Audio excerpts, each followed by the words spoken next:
Hey guys, this is Sunstreaker Water here. I'm doing a video today on base design. You know, I think a lot of people have done a lot of videos on power leveling bots, things like that. But if you look at proper base design videos, there's not many out there really. So straight into it. What I sort of look for in base design, first thing, is I look at what bots I like to use and what attacks I like to do. And how I attack bases, and basically reverse that and try and avoid that in your base. So if you use a lot of bots, say you use Jazz a lot, obviously Jazz, brilliant bot, hard to level up, you know, it takes a lot to level him up, a lot of spark, but once you have got him that level, he is devastating. Probably one of the better bots you can get, if not the best, especially in war attacks. So when you look at a base and you see defenses grouped together, so side by side, 2, 3 even better, then obviously that is easy for Jazz to take out. So when you're considering your base design, you want to look at not clumping your defenses together. So obviously Sunstreaker, exactly the same, but Sunstreaker takes a bit longer to burn than Jazz and a bit less of a cost, but the same thing applies. He does the same sort of damage to the same sort of area. So same again, you don't want to clump your defenses together too much. You know, you see some bases where there's 4 defenses all together. You know, your main defense, talking like your beam lasers, and talking like your mortars, and talking like your shock towers, things like that, your missile launchers. You know, you'll see 4 of them clumped together. As soon as I see that, brilliant, happy days, easy. Jazz will take that out at a high level. Don't get me wrong, HQ 15, there's not a lot of guys with a high enough level Jazz to take them out, but eventually there will be. So why settle for a base now thinking, oh, Jazz can't take this out, it's alright, not many people are going to get past this? You might as well try and design a base now rather than change it in a few months time when people do start catching up and they do have high level Jazz and Sunstreakers to do that. So try not to clump your defenses together too much. Try and space them out. Try and have some buffers in between. And for the same reason is strafe. If you have a lot of defenses in a sort of circle area, in a small tight-knit area, then that is obviously easy for strafe to take out. A lot of people, not a lot of people have strafe, but people that do have strafe really work on him to level him up.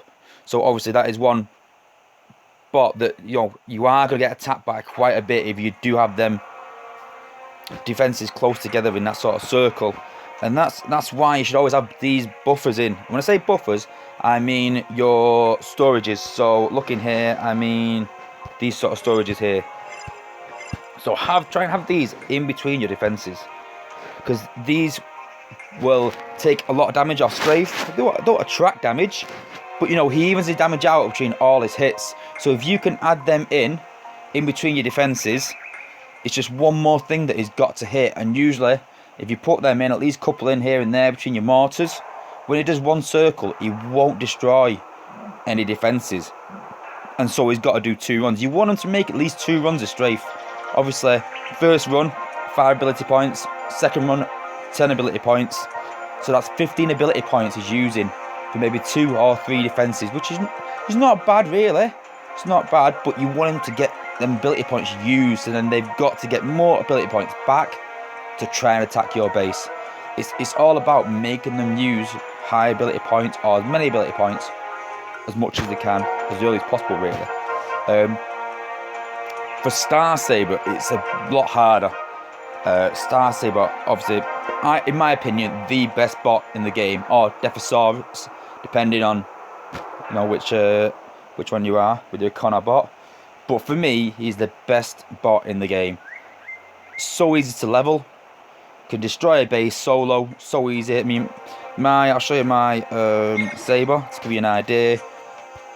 My Sabre can solo Zone 11 on his own quite easily. Yeah, that's the one. Let's try again. There, so to give you an idea, when you have a Sabre at that level, he can solo easily HQ 12 easily. So he's going to level up quite quickly, but it's really hard to sort of prevent him taking your base out. What you want to do there is, see, he's sort of space your defences out, but if you start spacing your defences out, then you're susceptible to prime rush. So, you know, I don't think there's any perfect base out there where you say, you know, my base is perfect, it cannot be beaten. If people have high enough bots, they will have, you know, and it's sort of a guessing game really, on, you know, the people around you, especially in wars, you know, what sort of level bots they're going to have. Like I said, Jazz and Sunstreaker, they're a lot harder to level up. Not a lot of people have sabre. It's quite rare still, so you've got to have a sort of a guess really, as such as how you want your base. There's no perfect base as such. But yeah, in regards, going back to Prime Rush again, Prime Rush is probably the #1 attack for people when you're attacking a headquarters higher level than yourself. I don't think really, if you're a HQ 14, you're going to find it really hard to attack a HQ 15. I mean, there's not much difference between a HQ 13 and 14 as such. There's a bit, but not as much. But HQ 14 to 15 is a huge difference.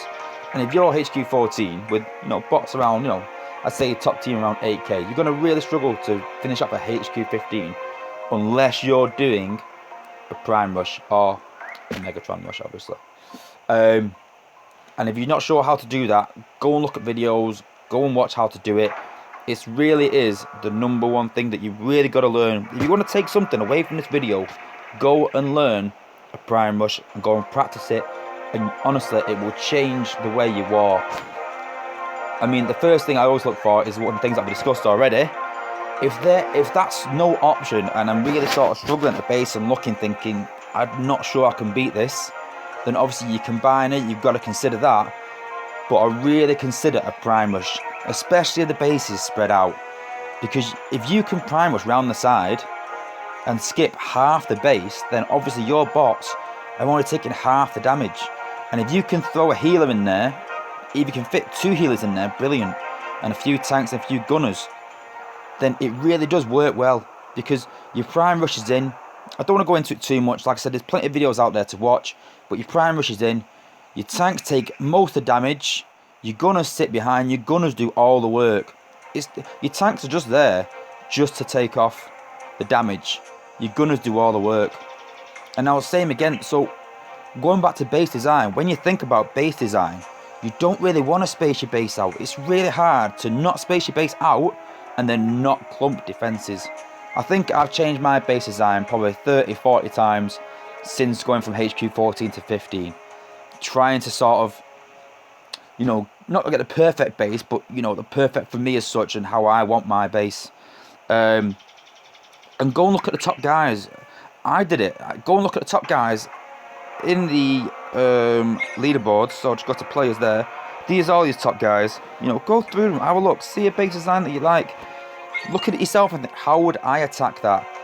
And most of these guys, to be honest with you, they rarely get attacked. But in wars, you know, these are the top guys. These are the top guys who get attacked in wars. And if they can keep out, you know, the other top guys, then obviously their baseline is really good. And I've done that. I won't say who.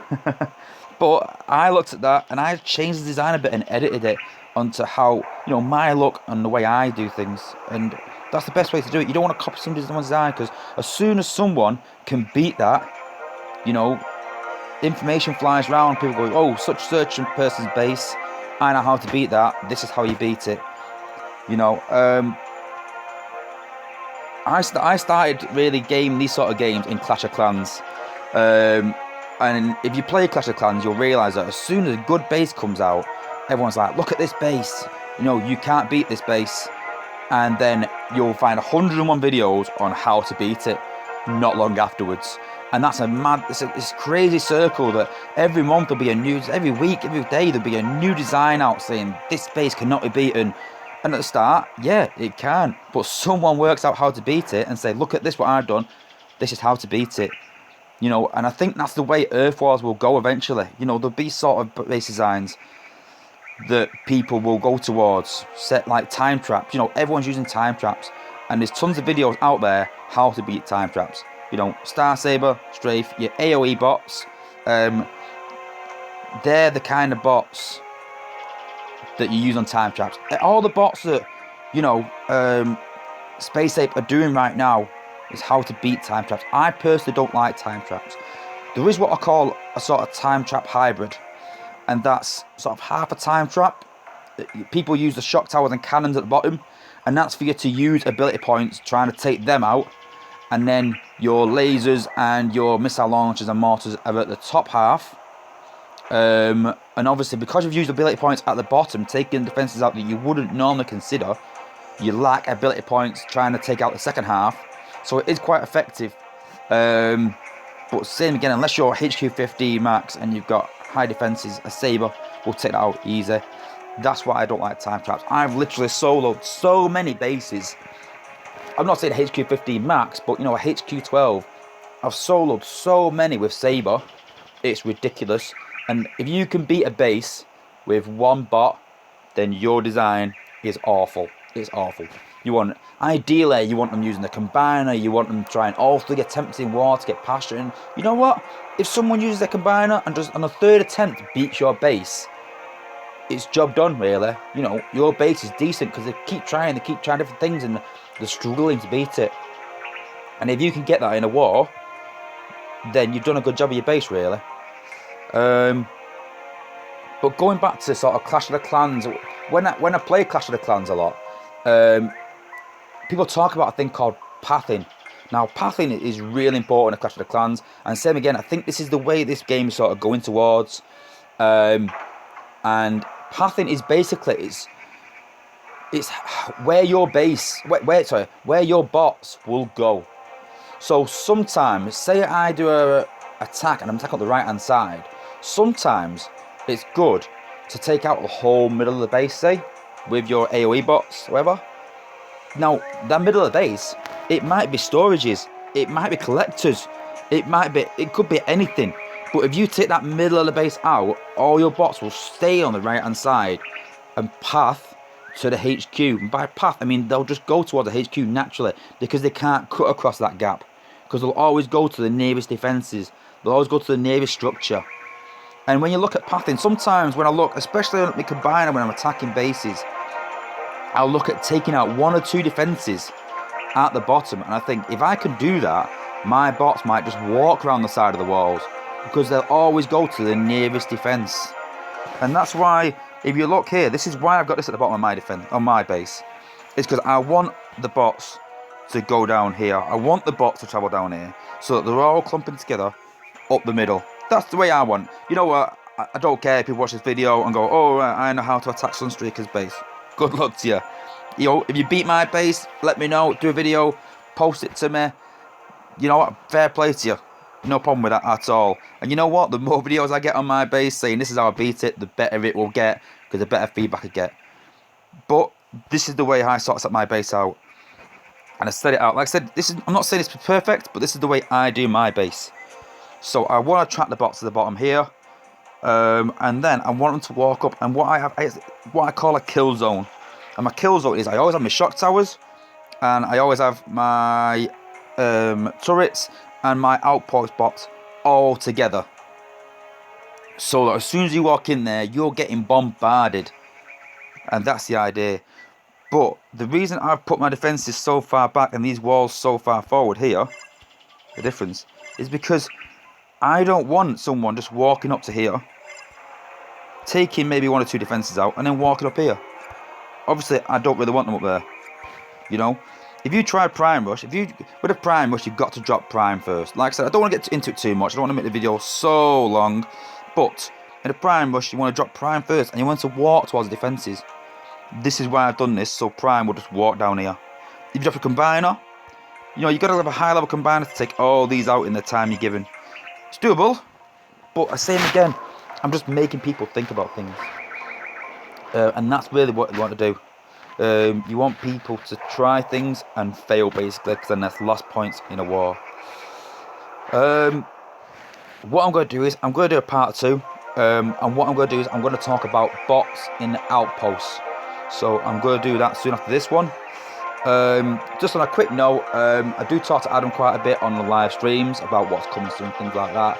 And obviously I'm in the VIP chat and we'll talk about a lot about that. And Space Ape keep going on saying that they like the idea of base testing. Now, same again, this was brought to Clash of the Clans not too long ago, maybe 6 months ago or so, give or take.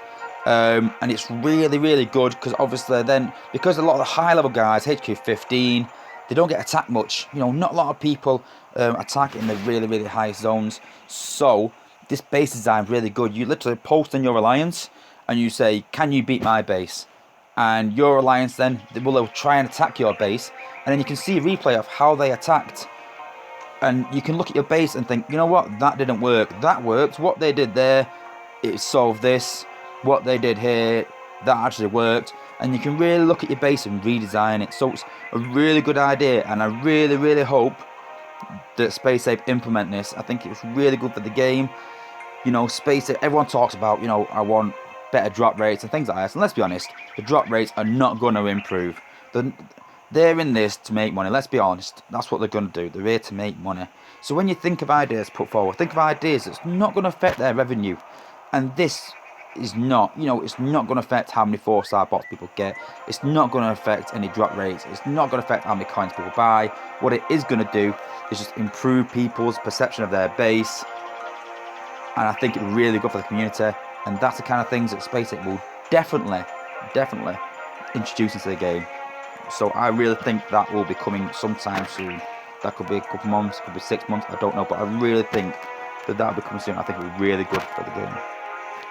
Okay guys, thanks for listening. If you like the video, subscribe. Any comments, you want any more videos making, then just put it in the comments below, no problem. And thanks for watching. See you later.